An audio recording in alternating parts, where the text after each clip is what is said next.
I'm tired of? I'm tired of hearing bad news. We seem to be stuck in a pattern right now where all we hear is bad news. You turn on the news, bad news. You talk to people out on the street, bad news. You go into even your church family, there's bad, depressing news. I'm personally tired of hearing about it. Now, the other day, I was looking at the Bible and I was reading about Daniel. This is a popular story. Remember Daniel in the lion's den? He received some bad news. The king he worked for, who loved him dearly, gave in to a temptation.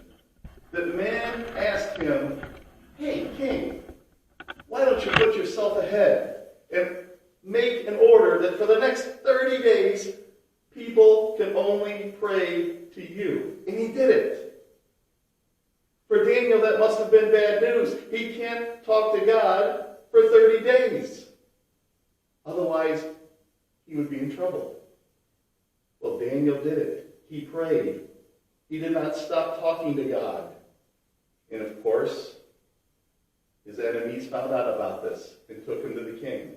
The king had no choice. You know the story, most of you do, I'm sure.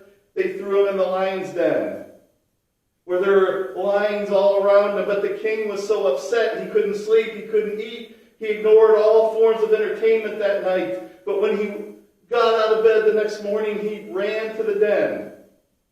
And Daniel was still alive. An angel had come and shut the mouths of all the lions. Now, I'm going to guess that none of us have been thrown into a lion's den. But at times, you may feel surrounded by bad. There's evil here, there's evil there, there's lust here, there's anger here, there's political turmoil over here. How do you get rid of it? You keep praying to God and have faith that He will save you. Now, some of you might be thinking, this is awfully close to Christmas. Shouldn't this be a Christmas pick? Well, let's look over here for a second. Here's a lady, Mary, who had to feel for a time that her life was crashing in on her. She got news that she was expected. She was supposed to be getting married to Joseph.